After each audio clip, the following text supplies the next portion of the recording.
ahead and take it away. Hi, everybody.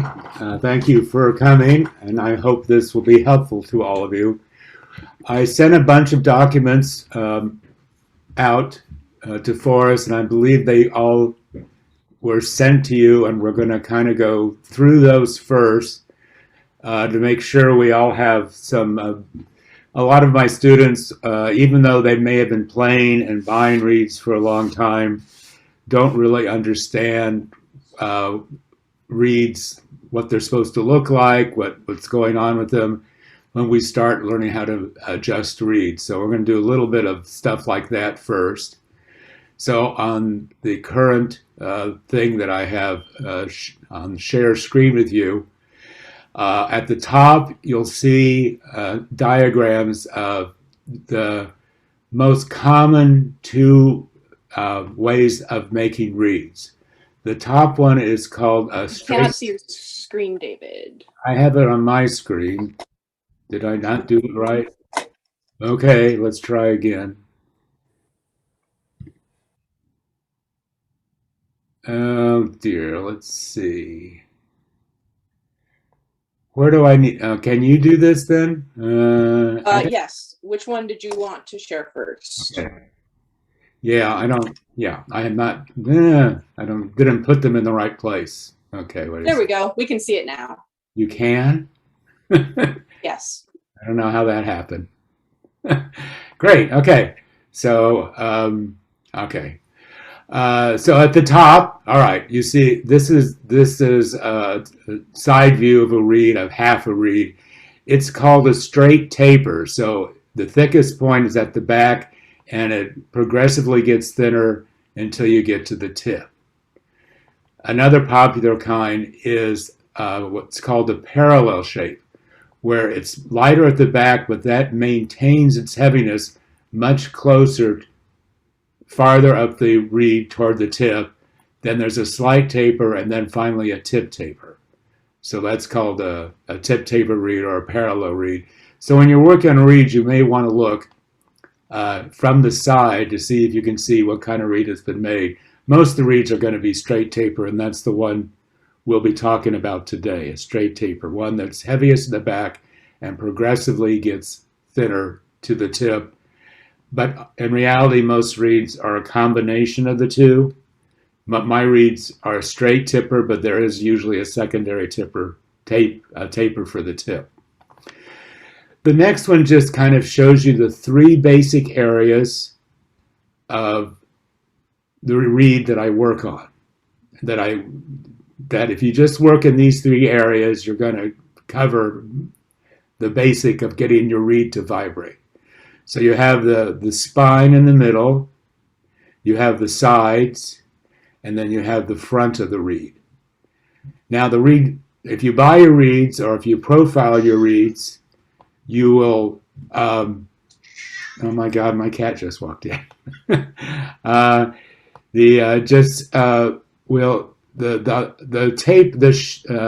front of the reed is already proportional. So if you just scrape evenly across, you will be able to maintain the right kind of gradations that you need. So in this bottom thing, it shows pretty well that here's your spine, here's the next part of your reed, which is heavier, and this is your tip. And this area here is called the fingernail because it looks like a fingernail. Now you see these very definite lines here. You would not see those if you hold them up to a light. It's much more transparent and not as obvious. And you want all these areas to blend into each other anyway.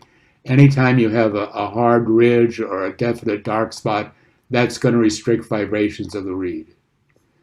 Does this make sense so far, or is it just... Okay, let's try a new share. Where do I go to find... Oh, here we are. Okay, I see. Alrighty. Oh dear. How do I get rid of this? And okay, here we are. Sorry guys, this is kind of new for me. Why am I not getting what I want to see?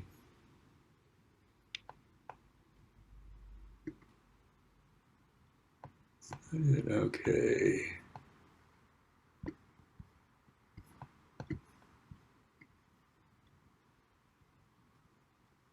Okay, let's look at this.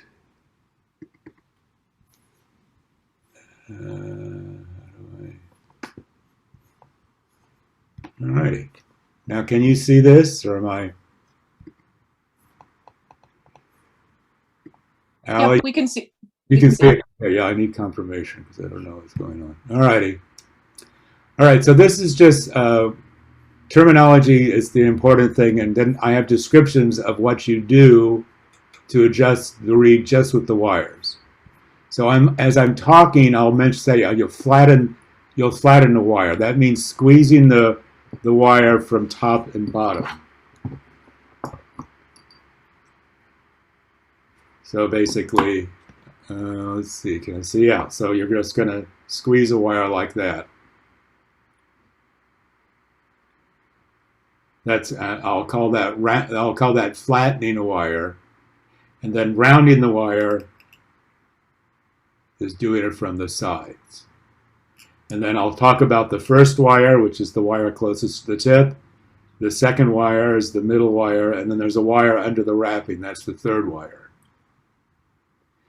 The wires work in opposite directions. The first wire acts as a fulcrum, like a teeter-totter. So you press down on the second wire, and it pushes open the tip. You press squeeze the sides, you round the second wire, it closes the tip. Does that make sense to everybody, or you all know that already? And then the various things of doing these wires, I list there for you, so you can refer to that as we go along. Alrighty, let's new share. Okay. And then I have a list of reed tests. And we're going to be going through this very shortly, so I'm going to leave that up. And then you all got my reed tool suggestions, and I may have left something on. And then finally, we'll be going back to that.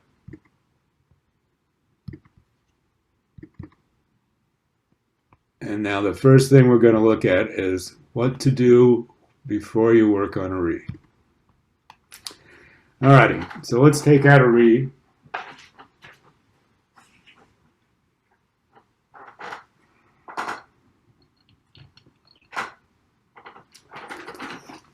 Now, the first thing I want to say is that you have to break in a reed. You have to play on it. When I start a reed, and I'll play on it 5 or 10 minutes the first day. Then I let it dry out, and then I have to work on it again 15 or 20 minutes the next 3 days. So I work on a reed 4 times before it's ever ready for me to go to an orchestra rehearsal. So that's the breaking in process. You scrape a reed and you improve it, and then you play on it until it starts to change again, and then you put it away and let it dry out. The next day or 2 days later, you take it out. You do the same. You work on it, you improve it to the point where you can practice on it. It starts to change, put it away. And you're going to do that several times. I do it at least 4 times, sometimes 5 times, before I'm ready, before that reed has stabilized enough. In other words, as I play on it, it doesn't change. And then I can take it to rehearsal, and it's going to change. Reeds always change. They're natural material. Soaking them in water. Water and oxygen makes the reed decay. And also playing on it, vibrating, breaks down the weak fibers and leaves the strong fibers. Also blowing into it creates a plaque inside the reed, which also makes it change, makes it less resistant. The fibers fill up, and that's all part of the breaking in process. So now there are people who will take a reed and make a reed and finish it that day and even play a concert on that night. That's an extreme thing, and the odds are I bet they have to make another read the next day because they've killed that read by doing it really fast. So I don't recommend doing that. If you're stuck, yes, you can finish a read, and it may not change at the concert that night, but the next day it's going to be too soft or too weak. And I have colleagues who make 6 reads every weekend, and then next weekend they may make another 6 reads because all those reads that they finished on that first day are dead by the next weekend. So let's start thinking about making a read as being a process if you want a really good quality read. All right, so now this read I've worked on several times. I played on it yesterday and wrote down what I thought I needed to do to it.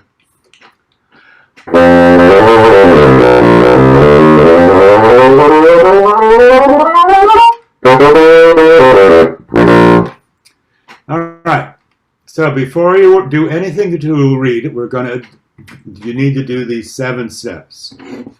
Play it, which I just did. Now we're going to try crowing it. To crow it, an easy way to crow it is to put your lips between the first and second wire and blow enough air to make it produce a sound. Now I'm blowing harder than I normally would to get a crow, so there's an issue with this read. And in this case, I'm not between the wires, I'm in front of the first wire to get the crow, which is okay. And the crow has 3 basic pitches, a low, a middle, and a high. I'm not getting much middle crow. I'm not getting much low crow. I'm not getting the crow that I really want. So it's a little too heavy somewhere. And then you can hold it up to the light and see what the shadings are. I really don't have things adjusted for that. But what I would do is hold it up and look at it and see if I can get some shadings. I wonder how I can do that. Something I didn't think about. What does this look like when I hold it up? Okay, and what happens if I turn the lamp upside down into your eyes? And then we can see, can you see the shadings? Yeah, a little bit. Anyway, that's what I do. Hold the lamp and look at the shadings. And you want to be able to see sort of a spine and a little bit of that window area. And then you're going to look at the tip opening. Now, these are finished reads.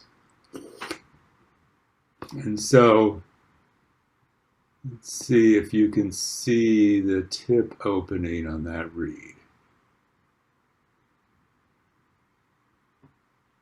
So you're going to look at the tip opening, and you're going to, from experience, where you look at your good reeds and you get an idea of what kind of tip opening you want. And then I take the reed and I feel what the tip opening is like, whether it's resistant. I want to see if one side looks heavier, is more arched than the other side. The side that's more arched is heavier, and that's the side you want to scrape on first if you're going to do something. And you can close at the tip and at the back and feel around and see what's happening, feel the corners. And then the next thing to do is look at the reed from the side. And try to look at the taper. Does the taper go straight from back nearly to the tip, and is there a secondary taper? Does it go straight all the way through, or is there a bump or something? And the bump is something you're going to want to take down if that's what causes the resistance. And then I do have a dial indicator. Some students find this to be extremely valuable.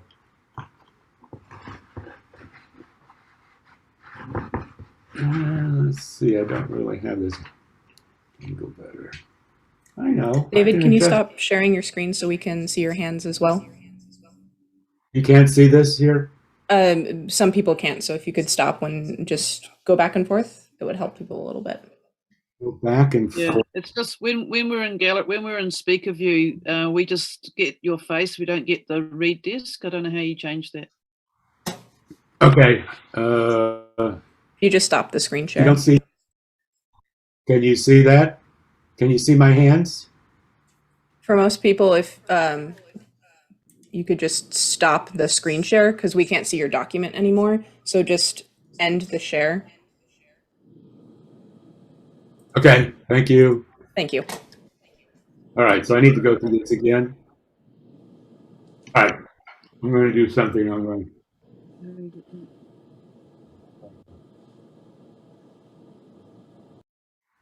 Is there a way to make his read desk the dominant screen? Yeah, that's what I want. Yeah. All right, let's see if I. Okay, I don't see my. Oh, I see. Right, there we go. Okay, let's get this up. All right, there we go. Now you can see what the read looks like in the light a little bit. But you can see how it's it's very bright because of the way it. I normally have the read closer, but because of it being. But you can see how it looks similar to that diagram I made. You can see the fingernail, and it's heavier in the middle. Here I've got a little bit of a window in the very back of the reed. Sometimes that you do that just because that's what happens. And then you have to remember the shading can depend on the darker part could be darker simply because when I gouged it gouged closer to the bark, and so the cane closest to the bark is thicker, so that may not be heavier. It just shows up darker because of the cane. It's the cane that is closer to the bark originally. All right, let's see if I can adjust this now again. And that's my dial indicator that I bought back in the 70s. And with the dial indicator, if you have one and you want to measure it, the thing about this is the Chrisley. And it has a narrow arm here, which allows you to measure more than just the back of the reed. So this measures 35 thousandths. That's a pretty, and then on the back it's a little heavier. No, it's 30 thousandths over there, 35 thousandths. That's something I could fix. Might be a good idea to fix it. And this side's much lighter in the back, but still this side here is much heavier. So it's something to address. And then I have this Rieger dial indicator, and if you notice, the spindle's much thicker, so that limits how much you can move it over the side and get an accurate reading. And this is in millimeters. And you tap the reed down and get the slowest reading you possibly can. But this, evidently, the thicker spindle means you get a more accurate reading. So, yeah, that's pretty advanced stuff.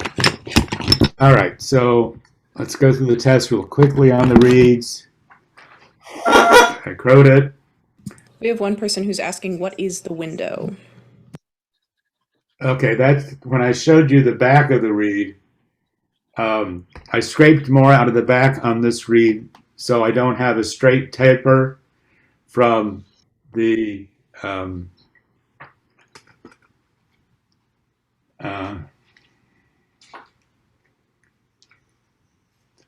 so on this reed, let's see if you can see how the reed is supposed to be heaviest in the back and progressively getting lighter. I think the other side shows it better. But you see how I've scraped more out over here, and that's called the window when you've scraped more out in the back than there is in front of it. But that's something you don't do that until you know what you're doing. I mean, I did that simply not by looking at the reed and deciding to do it. It just happened as I was trying to get the reed to work. Does that make sense? All right, so we crowed it. We just held it up to the light. We look at the opening. This is much better. I'm glad I could see. All right, let's look at this opening. So it's a little hard to tell. I'm going to look at it myself. So this side, this is called wire down. When the knot in the first wire is on the bottom, we call that wire down. And on wire down, this side is flatter than wire upside. Can you see that? It's pretty hard. It's hard to tell even when you're looking at it. Anyway, so this side has that issue, which means this side's a little heavier. The wire upside's a little heavier than the wire downside. And the whole goal is to get the reeds so you can't tell which side is heavier. Here's a finished reed. And it's really hard to determine which side is the heavier side. Also notice that on a finished reed, there's a little bit of a dip in the corner of the tips.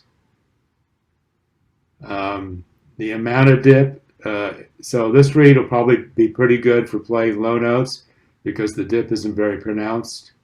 A more pronounced dip will be better for the higher range. I try to make a reed that does everything fairly well instead of try to make a reed that does specific things pretty well. But so it's just an overall reed, you want to have an opening that looks kind of like that. All right, and we're looking at the reed from the side. Now this is what I do a lot to try to determine, put the plaque in.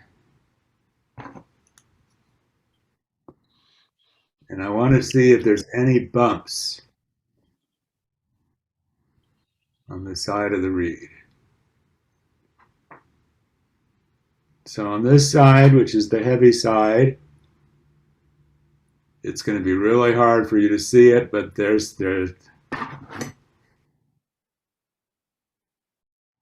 starting here, it goes, there's a little bit of an arch. So it's a little too heavy right here.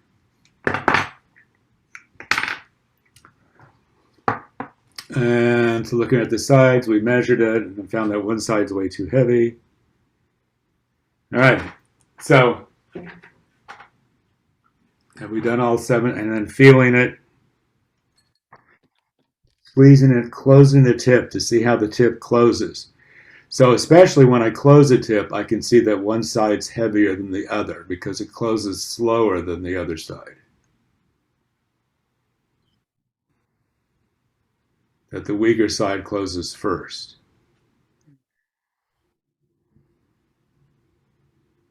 Is that at all visible? Yep. And then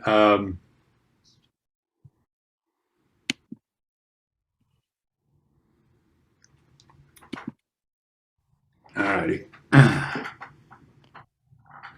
going to go back and play on it now.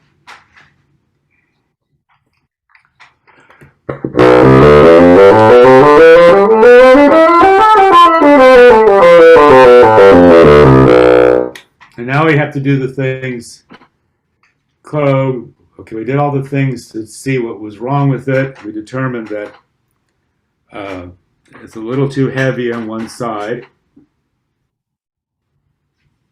The reed also is very bright, so I was going to use this reed to demonstrate what happens when you adjust wires to start with. So that's the simplest thing to do. When I go to rehearsal, I don't usually scrape my reeds. I just adjust the wires to fit the acoustics of the hall. So let me play something on this reed. Normally I play a reed for 5 minutes before I actually scrape on it.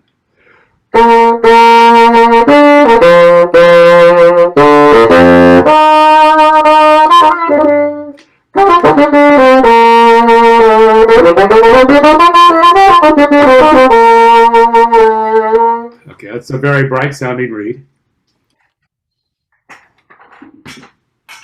So you want to use your forming mandrel when you adjust the wires So I stick my farming mandrel in. Now, so it's a bright sounding reed. If I round both wires, rounding the wires will darken the reed, make it more resistant. Rounding the first wire raises the pitch, and probably rounding the second wire raises the pitch at all. So the first thing I'm going to do is close the tip by rounding the second wire.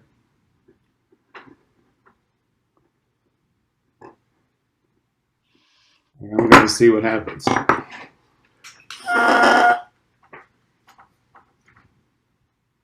Notice I just crowed it.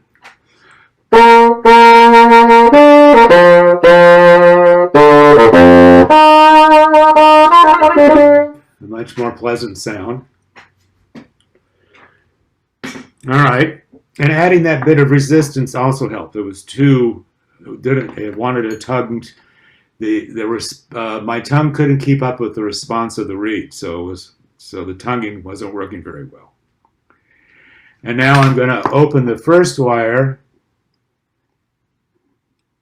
and I'm just going to give it a pinch.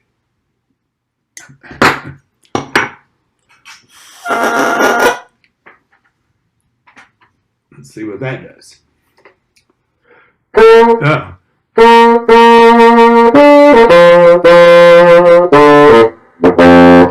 Of course, it's too open now, but that wasn't an improvement. So I'm just going to take my fingers and close it a little bit. Better crow.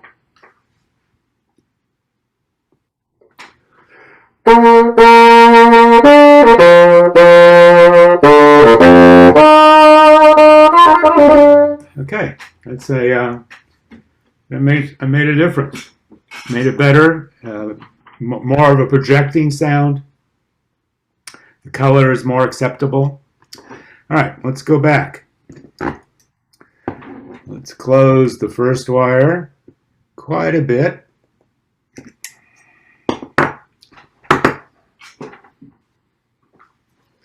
Now, closing the first wire will make the reed easier to blow, brighter sounding, and lower the pitch.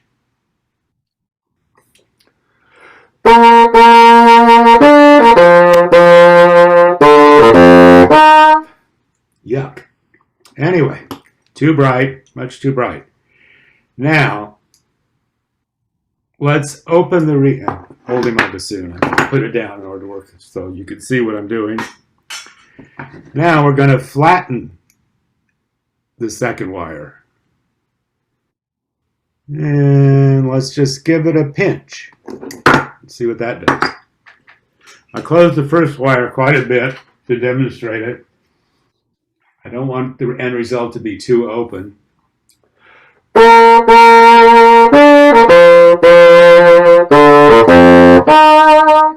Better. So anything that opens the tip will lower the pitch and darken the sound. And conversely, anything that closes the tip will raise the pitch and brighten the sound. So now I'm going to open the first wire again. So now the second wire is, just give it a pinch. So I just do pinches. I don't want to make just little differences, little pinches like that on the wire can make big differences.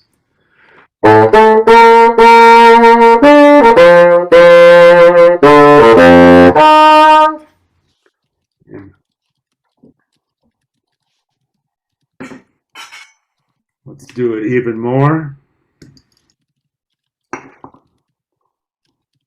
This wire, pinch it again.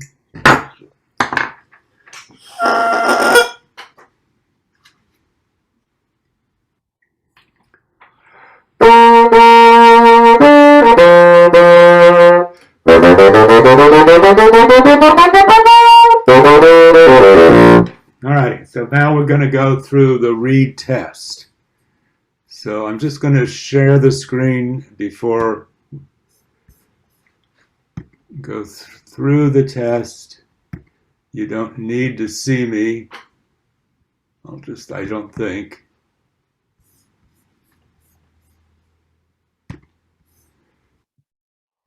Oh, that's not the right one.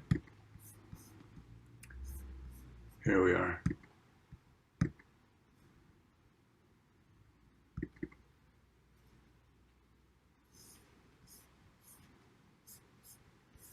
Okay, that's not it either. I thought I had this more organized. Let's try this. No, yeah, maybe that's it. No, wait a second. Here we go. Never mind. There we go. All right. So, sorry. Let's see. Yeah, quit.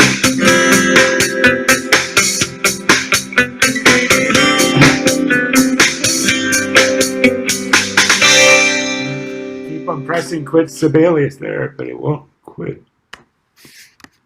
Okay, sorry about that. Oh my God, I'm such an amateur at this. Do you want me to share for you, David? Well, I need to see it myself. So that creates a problem.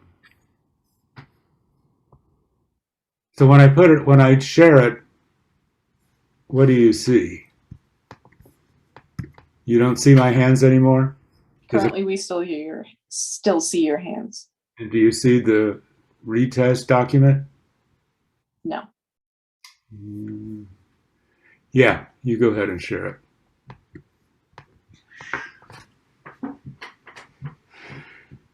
Can you all see that? Okay, I have to get rid of my cat. Hermione, this is not a good time. Whenever I'm on the computer, the cat wants to be on the computer as well.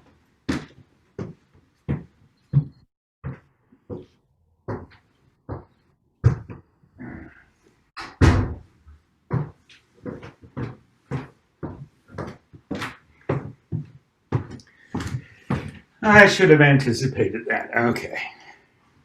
All right, so the read. Read test number 1 at the E. So I usually just go. So the E, the E you want to be when you play, when a read is the way I want my read to be, and I was just reading Lou Skinner's book on this, and he also did the same thing, that the E should be a little spotty. That means it will fall if you hit it really hard.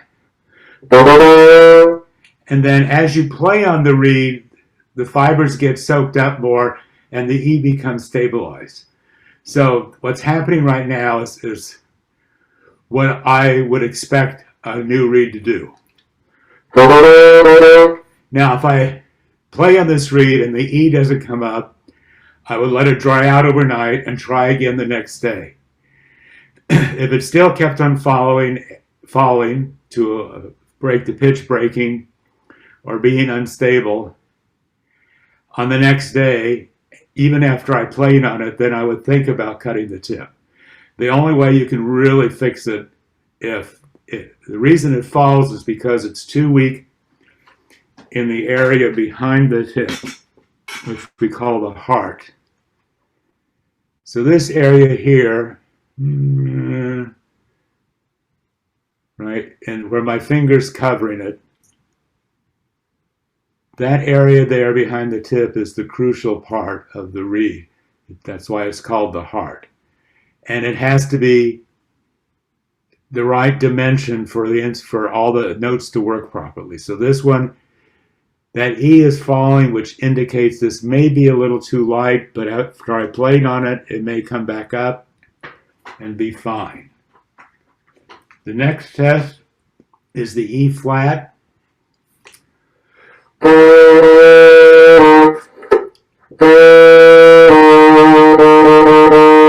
Yeah, the E flat, let's go back up. You're looking at the A, Allie. Move the thing. There we go. The E flat's the next test, right? And you want to be able to play the E flat with the simple fingering without adding anything in the other hand.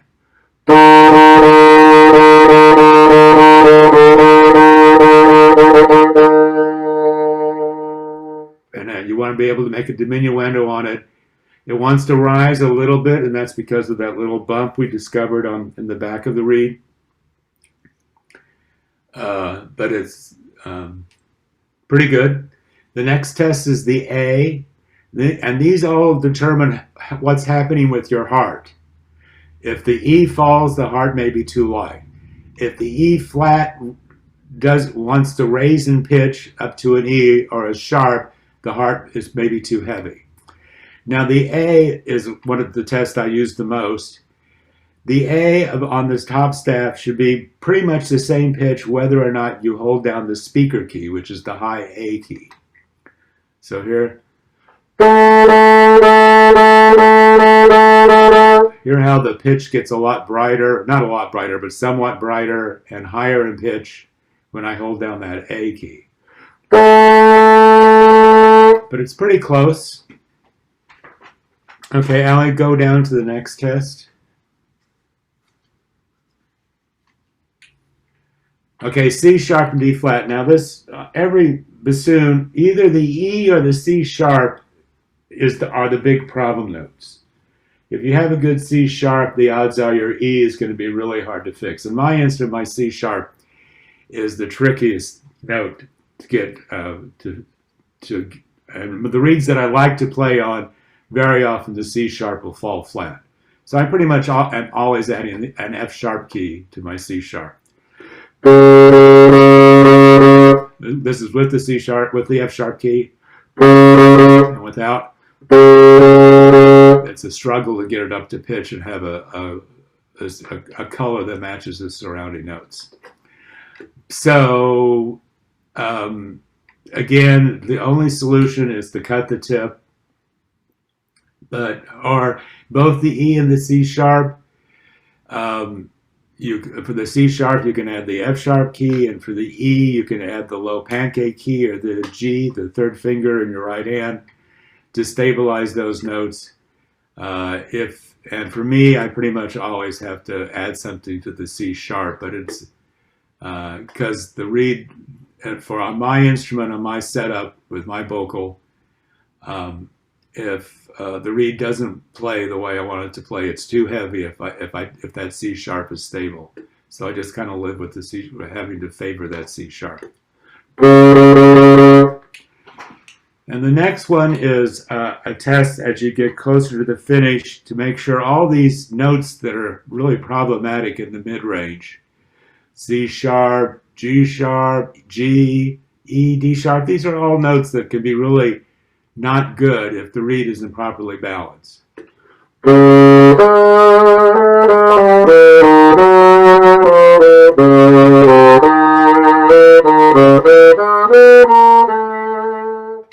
So the reed's pretty close to being done, but I noticed especially the F sharp was really bright, and that also has to do with what's going on with the heart.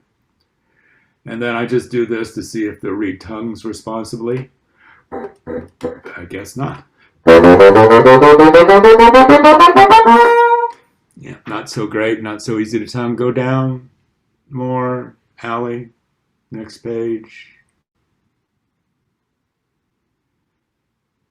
And then this is to test the low note.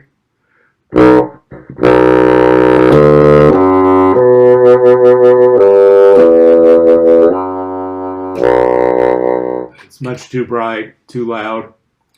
And D's are a problem for a lot of people. I can't get the high note out. That's a problem there. And then the final test is playing this passage from the Mozart, but won't bother with that. So those are the tests I use, but mostly to make sure it's a finished reed. Okay, so now let's go back to this reed. So now let's go back to a full picture of my hand so I can see what other people are seeing. All right, remember we talked about the reed being too heavy on one side of the back, which we could see in the shading when we held it up to the light. So I'm going to try to do that again.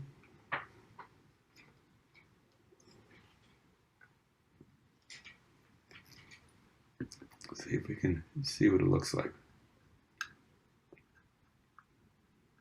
Alrighty, getting a good. I think one side. See, this side's more obvious. You can see how it's much darker right there, and on the other side, it's also darker there, and a bigger area is darker. So let's first take that down.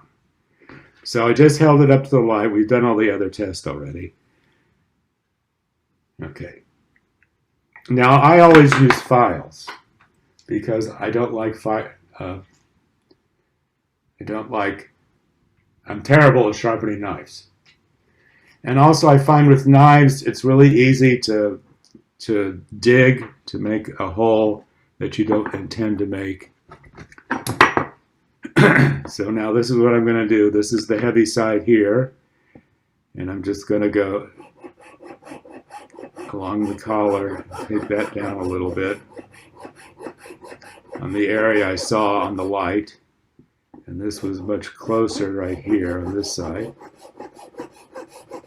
All right. And then I always clean the file afterwards. And I use an old toothbrush to get off the crumbs.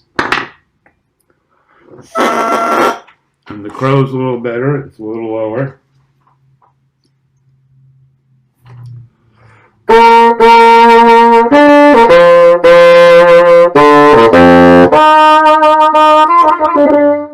Okay.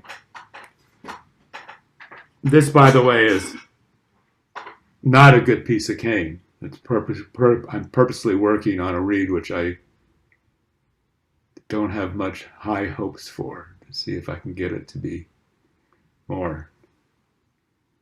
And remember that little bump that we saw here. It's really hard because it gets out of focus. But I'm going to scrape here. Try to get rid of that bump. So remember that first diagram where I showed this area to scrape, the sides to scrape, and the front to scrape. Okay, so I'm scraping the middle of the back. I will be scraping the sides pretty soon because we had so much trouble with the low range. Okay, I'm starting to get a little bit of a crow.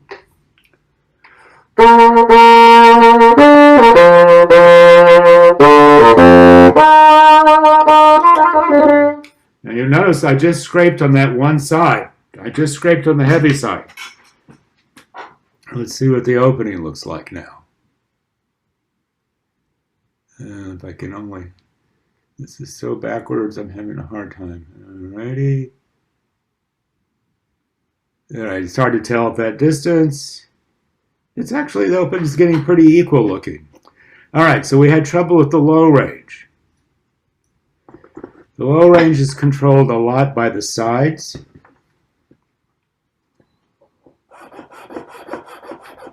So remember that first diagram?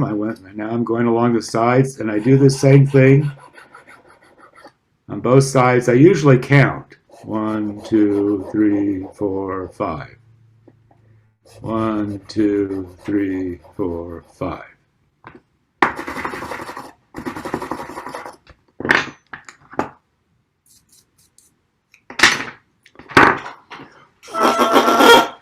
Okay, more vibrant crow.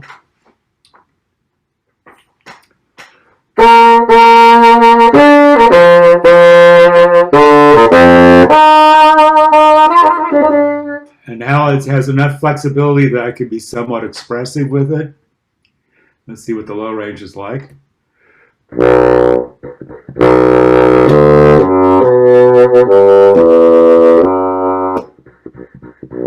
Okay, let's make sure my bassoon's adjusted properly. Make sure that low B is not because my whisper key isn't covering.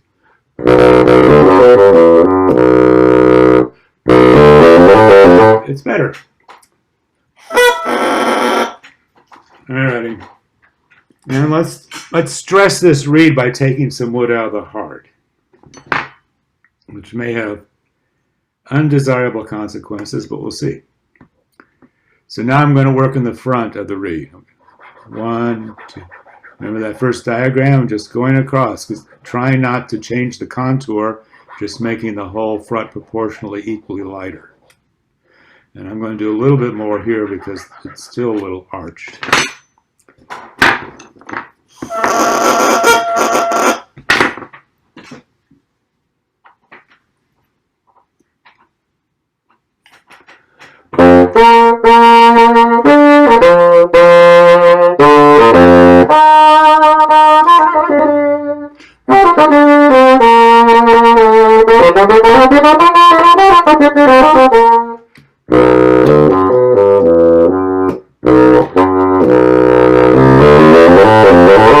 Okay, so progress. Now I would normally just play on this reed to see what happens to it. Right now I can tell the E is falling. So I play on this reed for 5 or 10 minutes to see if the E came up, and if it didn't, I'd let it dry out and play it the next day. The problem with cutting a tip is that you basically have to redo the whole reed. It totally changes the proportion of the reed.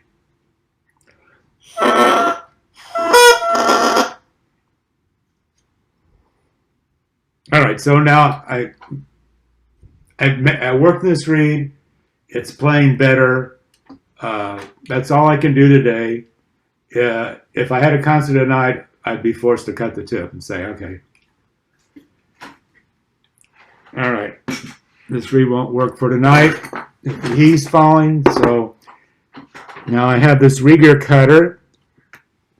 Before I bought that, I had these end nippers, jeweler end nippers. I think Forrest has a pair they sell. The important thing is the end nippers be flush, so you can see what you're doing. And then you can always use a knife and a wood block. So I'm just going to cut a little off this tip. And you probably can't see how much I'm cutting. Let's see, so I'm just going to go slightly beyond.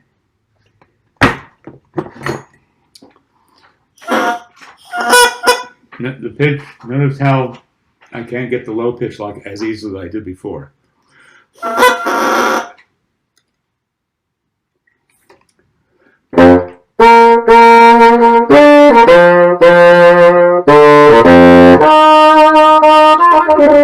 really don't like the reed as well. Because now it's too heavy. Yeah, I changed the proportions of the reed by cutting the tip. I'm going to take more wood off the sides to see if that will darken the sound and give me back my flexibility. 1, 2, 3, 4, 5. 1, 2, 3, 4, 5. 1, 2, 3, 4, 5. 1, 2, 3, 4, 5.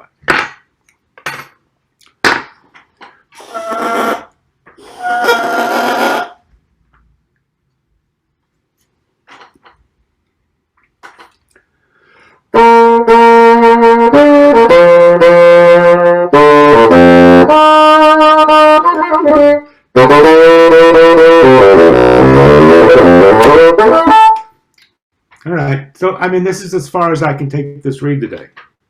It needs to be played on. The fibers need to get filled up.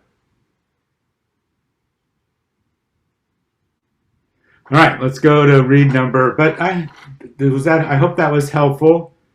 We did a lot of things to really improve the reed, and the one thing we did that was counterproductive by cutting the tip too soon. I think we had to. I showed that if you do that, you may have to do more scraping on the reed to rebalance it. All right. We had a couple of questions. Would you be able to take those now? Yes, of course. That'd be yeah.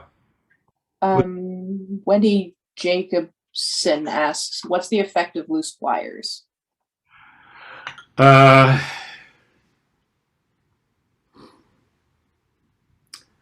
All right, so I never touched the wires I never tightened the wires after I make the reeds.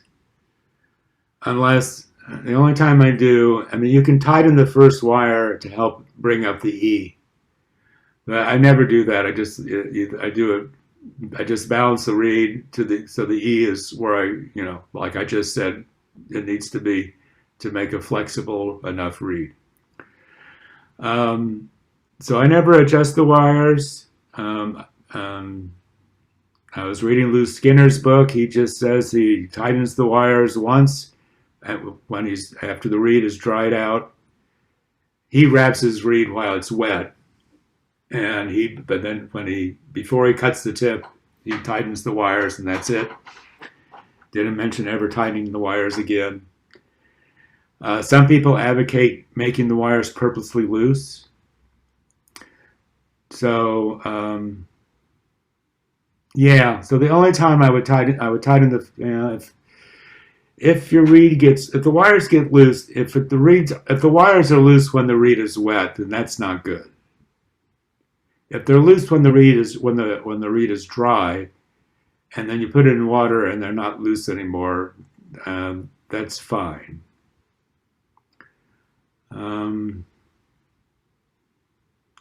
Yeah, I really, since I've just learned never to touch the wires, I just make the reed work with the wires as they are. But I have a colleague who buys reeds for me for his students, and he has me wrap them in such a way that my thread isn't touching the second wire because he wants to adjust that second wire. And he's a professional player. So, yeah, I'm just going to say that I never touch my wires and just let the reeds soak up and keep them where they were. If they move, then I just put them back where they were when I soaked the reed. If they're moving when the reeds soak, then yeah, I think you do have to tighten them. Hopefully that answered your question somewhat. And another question?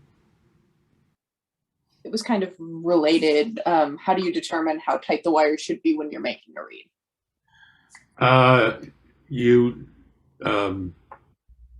When you're making the reed, you twist the wire. Okay, so what I do, you take a wire. Let's do this. Oh, I do have a blank here. Okay.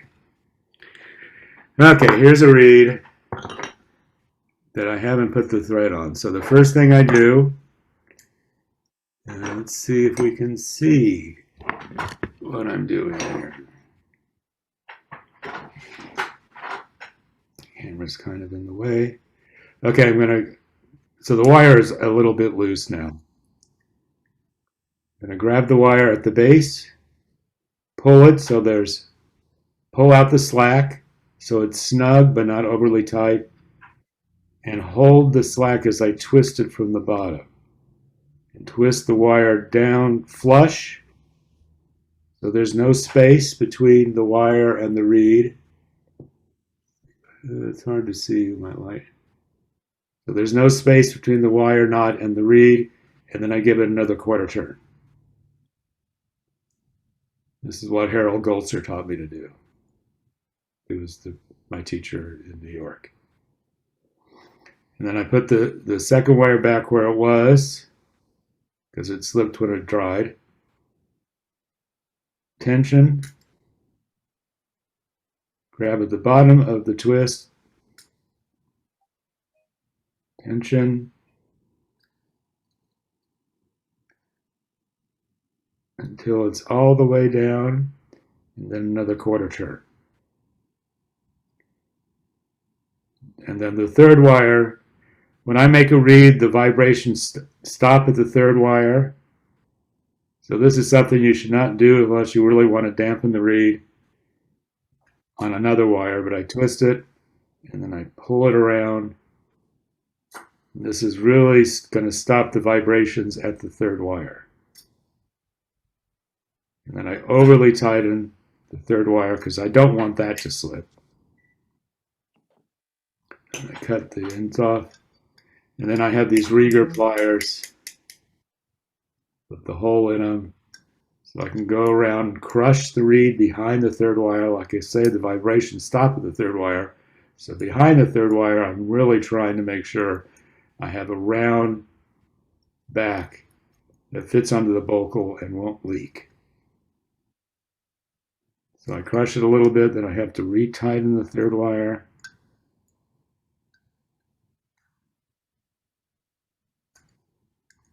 Retighten the third wire. Now some people leave the third wire exposed out of the turbine, so they can do this even after they've wrap the reed. All right, and then at this point I'd wrap the reed. But from this point on, I will not adjust these wires or tighten them, anything like that.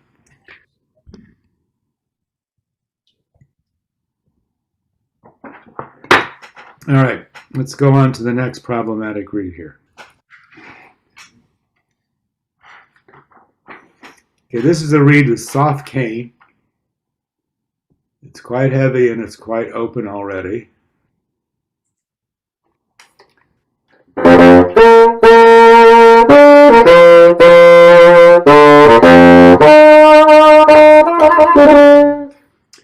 All right, now we're going to mess with the wires and see what happens. So it's quite open, so let's go ahead and close it.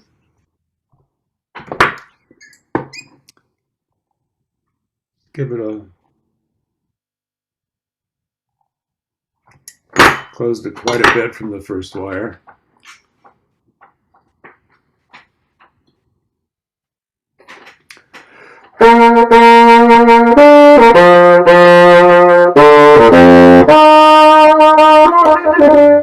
Okay, it's a little better. It has a low crow, which indicates to me it's getting close to what I want it to do, but it doesn't sound that great. So now we're going to do something. I'm going to show you something else. How to darken a reed with the tip. So the tip's quite heavy still on this reed. It's soft cane, so it really requires more wood be left on it. This is another reed which I don't have a lot of hope for. And here's my plaque. What I'm going to do is take a pencil, and you can do this yourself. The graphite will come off.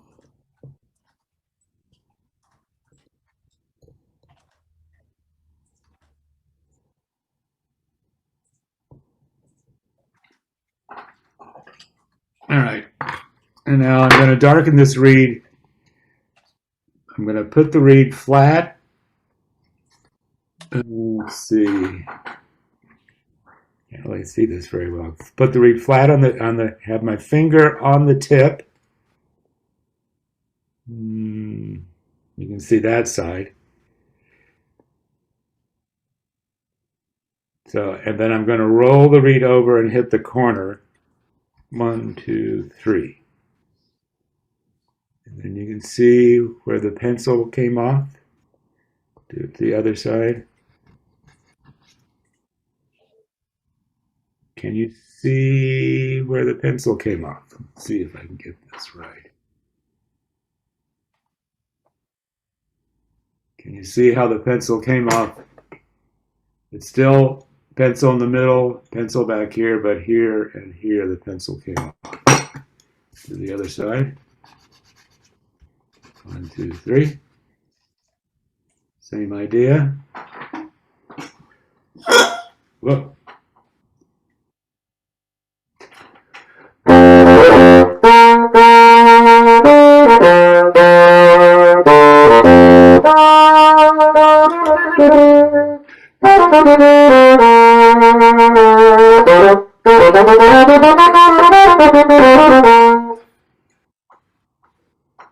Alrighty, so now the reed's too closed. So let's open it up a pinch.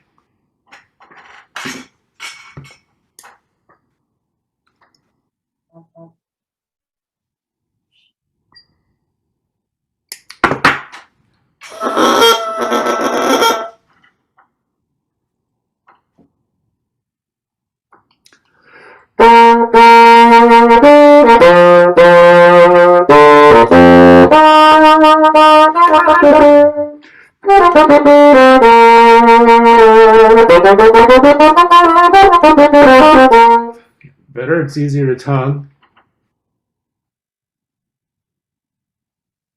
I'm just, so I do so many things automatically. As soon as I took the reed out of my mouth, I started doing this to it. Trying to feel what was going on with the reed. So it's too heavy on this side. We can look at it from the side. This reed's more obvious than the last one.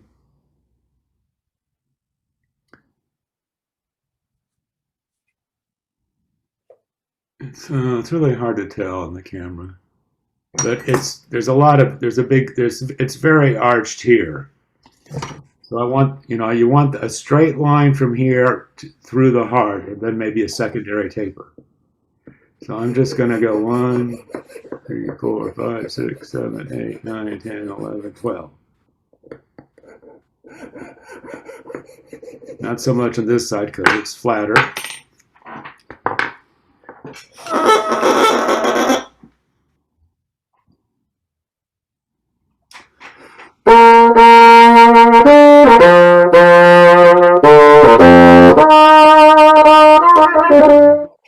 Just a little bit of wood off the heavy side made a big difference.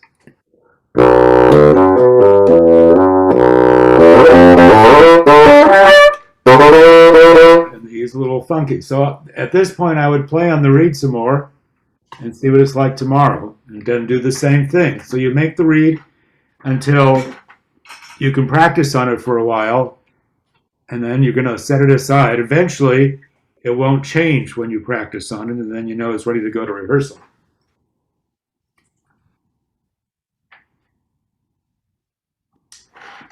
Okay, here's another reed. Look at the opening. Squeeze the opening. I have the camera set up on the wrong side of the table. There we go. Squeeze the opening, see how it closes.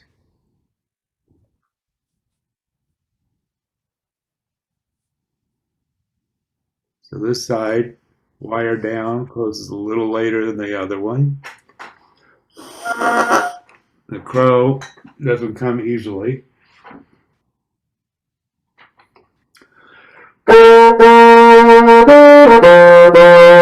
Okay, it's too open. So now for this reed, you're at work and you take out your reed and it's a little too open. You're just gonna pinch the wires a little bit with your fingers and see if that's enough.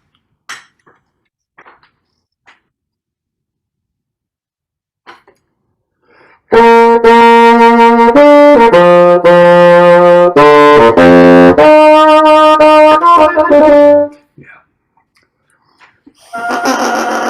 Okay. All right, so we played it, we crowed it. Look at the opening and see what it looks like. Feel the opening. Look at it from the side. I need to look closer.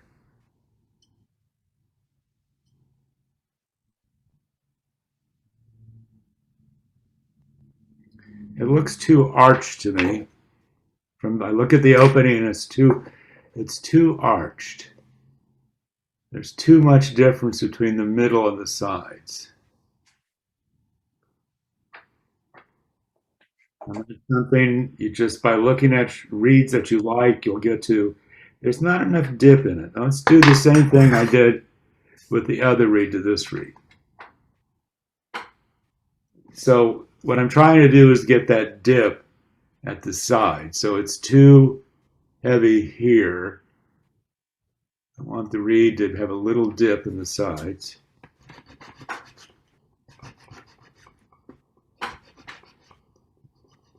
So I'm just hitting the corners, basically. Let's see if we have a little more closed and a little bit more dip.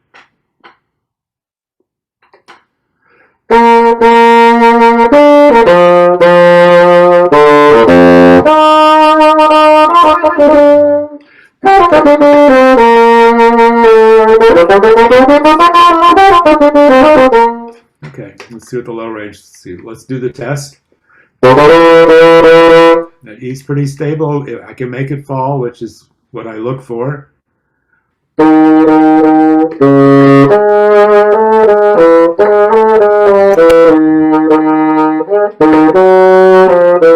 Those notes have a pretty even color. This reed was almost finished when I started working on it. It was already pretty close. Let's see. Pretty good tonguing. Okay, not a good low note. Alrighty, so we're going to scrape the sides. So it's just those three areas that I work on, basically. So when I make a reed, I mostly focus on the back of the reed to get it vibrating, to get the crow, get it vibrating. And then I'll fine tune it a little bit with this. When I start the reed, I take wood off the sides. When I first cut the tip, I'll take wood down the back and I'll take wood off the sides because of how my profiler profiles the cane. Theoretically, the reeds you buy, if you make your own reeds, then you need to find out how much to take off the back and how much you take off the sides based on the profile you have. But anyway, so I've done that, and now I just did one of the tests. The low note isn't where I want it to be, so I'm first just going to take more wood off the sides of the reed.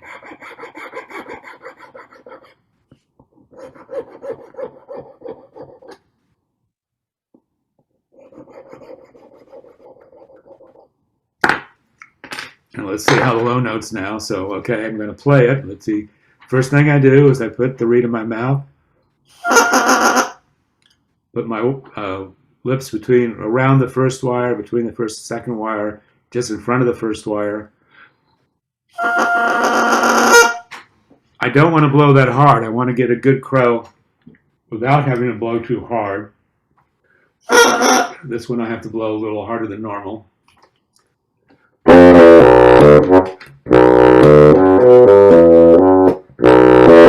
The low range is a little better. The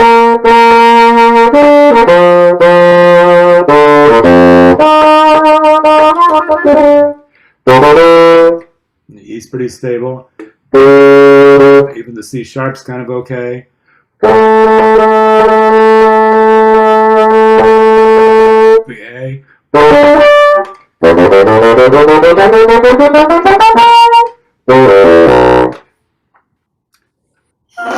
All right. So I have that crow now. Now the last thing I do on a reed is to finish the tip. So this reed has got most of it going for it. It sounds okay. What it needs now is to have the tip a little more finished. I'm going to take a little bit of the wood out of the hard area, so the E may be a little more questionable, but then I would play on it to see if it came back up. But this is what I'm going to do now. This is just kind of polishing. So now I use a fairly heavy grit on my file, and I just know how much, after many decades of making reeds, I just know how much pressure. But when I first started really learning how to make reeds, I used different files. So if I just wanted to take a little off, I'd use a much lighter file. So actually I recommend you get different grits.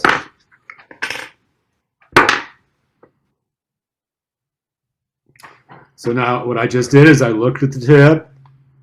What did I do? Is it looking good? A little better crow.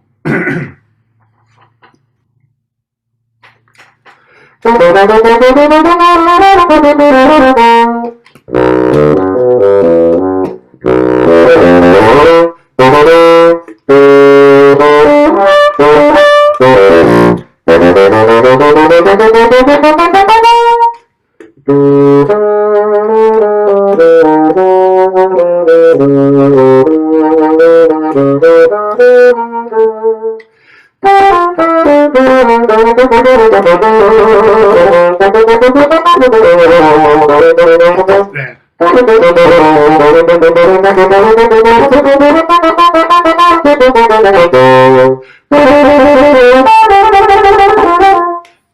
it's pretty close to being done. Yeah, it needs more work. So this reed again, I would play on it, let it dry out, and I would keep on working on it until it always had a pretty good crow. And there's something too heavy in this reed that's preventing it from me getting a crow. The E is, one more thing, let's check. You know, that E is a little too stable. Let's play with fire. Take more wood out of the front of the reed.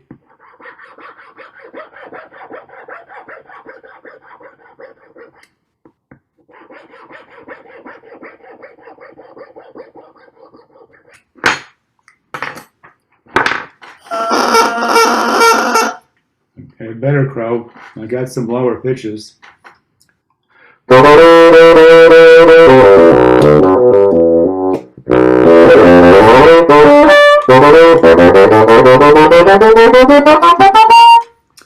And now we're gonna try flattening the second wire to see what that does, which is, I often do this with, just pinch it, with the reeds that are getting close to finish. I flatten the second wire.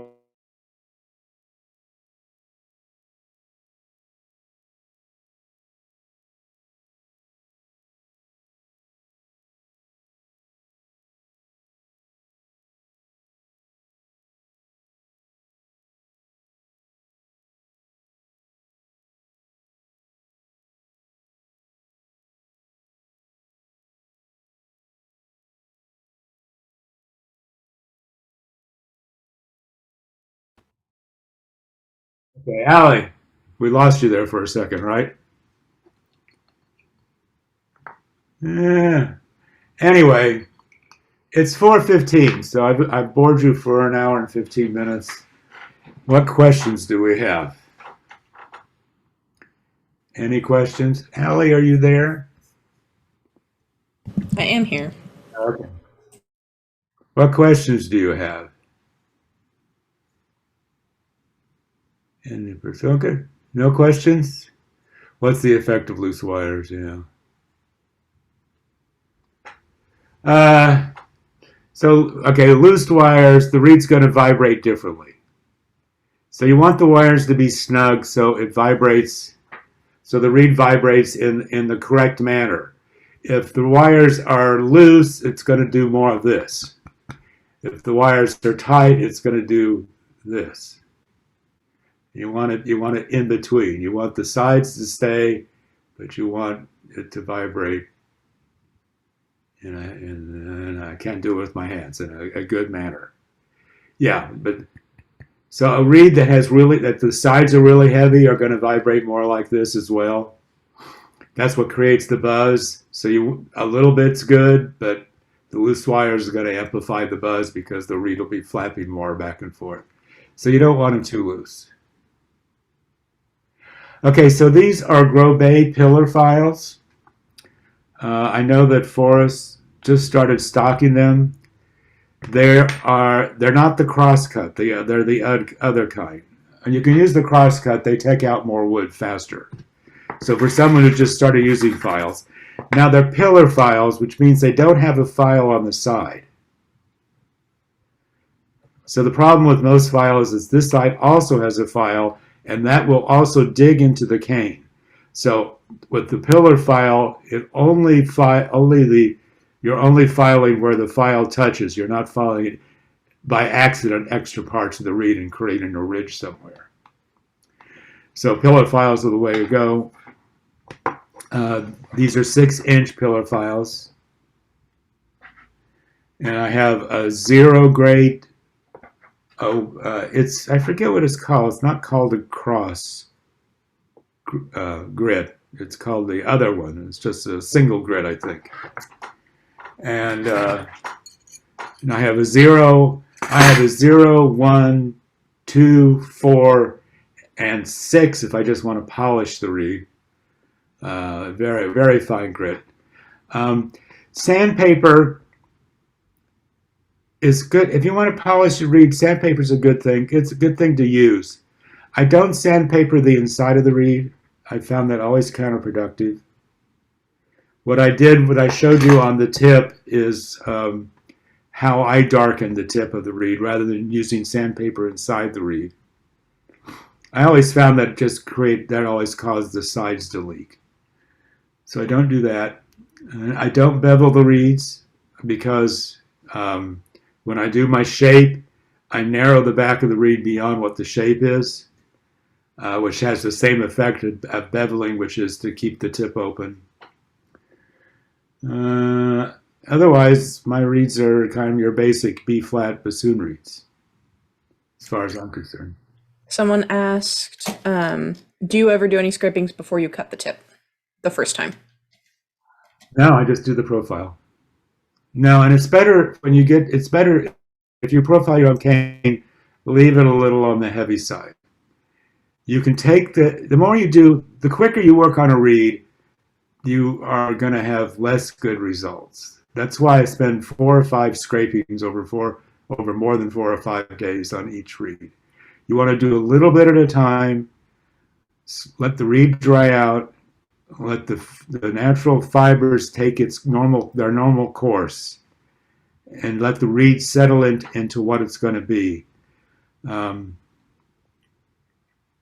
If you take out a lot too soon, the reed just is not going to last, and you're most likely won't have as good a results if you take your time with it. One of my bassoon teachers would sit there, use the knife, put his reed on like this, take a knife.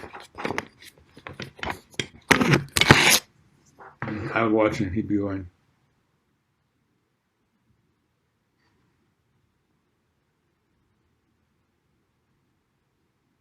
This is how he worked on a reed. Great bassoonist, played in the NBC Symphony under Toscanini. So, does that help at all? We have another question that says, if you don't bevel, do you get reeds that slip sideways? The bevel is not for the slip sliding, as far as I know. The bevel is to open the reed. It's the teeter-totter effect again. If you so when you bevel, what you're doing is you're taking the blades like this and you're forcing them like this. And that forces the tip to pop open. If your reed has a flare, I would definitely bevel. I take the flare out of my thing, which has the same effect of making the back smaller and proportionally in the reed to help keep the tip open. I purposely slip my reeds to control the slippage. Skinner does this also. You take your reeds, and when you form it, you just move them slightly side by side so you control how the slippage is. And then when I cut the tip, I also will use a file. I will use this, an emery thing you use on your fingernails, and file it so it's even, and then seal the sides with sandpaper. And then that smooths out so it feels better. But basically the reeds are purposely slipped. It's to control the slipping. Slipping's not bad. It just makes, what you're doing is making the inside of the reed a little narrower than what the shape is. And so I have a shape that when I do that, I end up with the inside being the size that seems to work for me. And my reed teacher said the shape I used he thought was a good shape. This is the Leonard Sharrow shape. I bought from Fred Pfeiffer back in the 70s when I was a student. I think Fox makes a straight shaper that's a Leonard Sharrow shape. But they're hard to get. Other people may have them. Is there an ideal crow for mostly finished reeds? Okay, let me see if these reeds crow.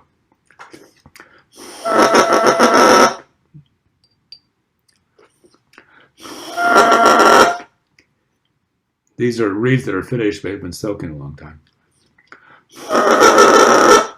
So you hear, I want a predominant low crow because to me that indicates a lot of freedom, that I don't have to blow real hard.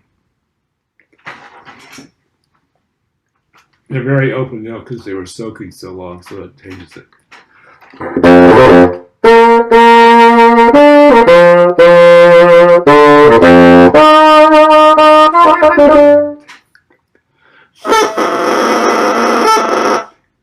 Okay, so mostly low. If I blow a little harder, it goes up to the higher pitch.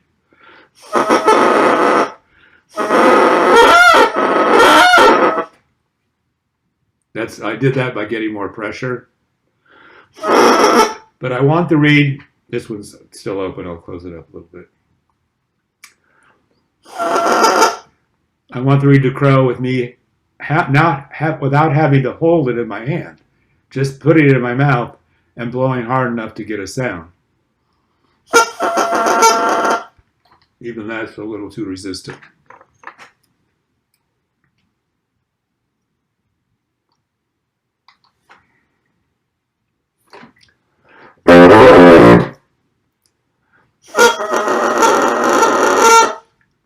Something like that. Does that help? Does that answer your question? Is that mostly low, but you want to be able to hear a middle pitch and a high pitch.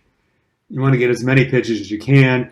And if you blow harder, use a little pressure, you want to be able to push it up to the high pitch. And a lot of people use the pitches to determine their reeds. They want the low pitch to be at a certain pitch, the middle pitch at a certain pitch, and the high pitch at a certain pitch. What is that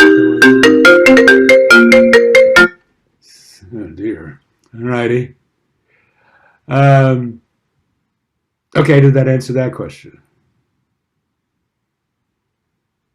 What does my day-to-day reed making schedule look like? Okay, okay, with COVID, okay. So now I basically spend from 4 o'clock to 6 o'clock most days working on reeds. I'll wrap a few. I try to cut the tip. I try to make a new reed every day. So I cut the tip. I scrape it till I can practice on it. I'll practice on it 10 minutes. I have a routine that I go through. But when you do it, just practice on whatever you're practicing, or practice your scales or whatever. I practice scales. I do some long tones. I work on the music that I have to learn for the next thing. I work on my double tonguing. I work on my single tonguing. These little exercises I do, these are just my normal kind of what I do every day routine. And I'll do that, and then I'll take out, and then I keep track of what I'm doing with my reeds, at what, how many reeds, whether I've worked on this reed once, twice, 3, 4 times. And I'll probably do 4 reeds a day, playing on each,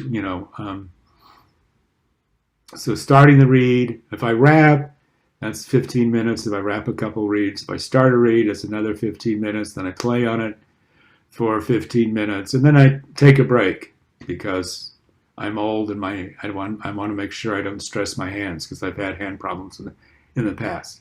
So you're supposed to practice 20 minutes and then take 5 minutes off. That's what I do.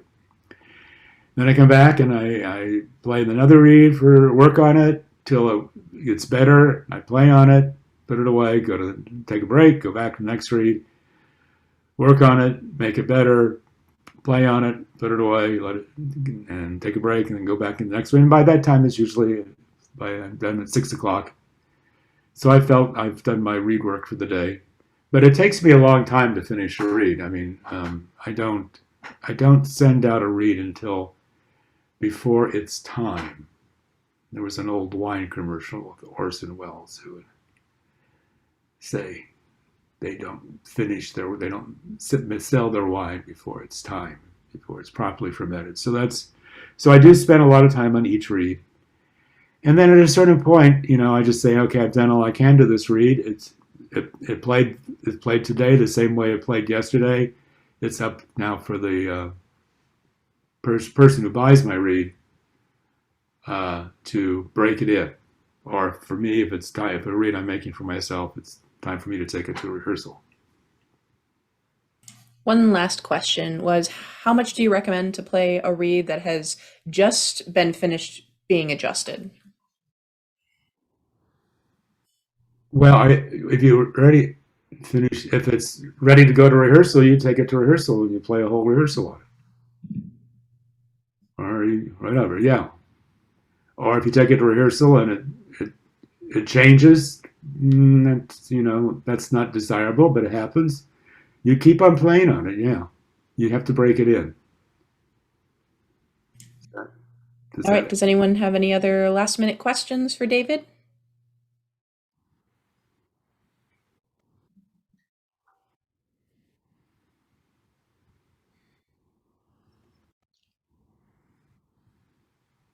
All right, I think then we will wrap up today. Thank you so very much, everyone, for coming. We really, really appreciated it.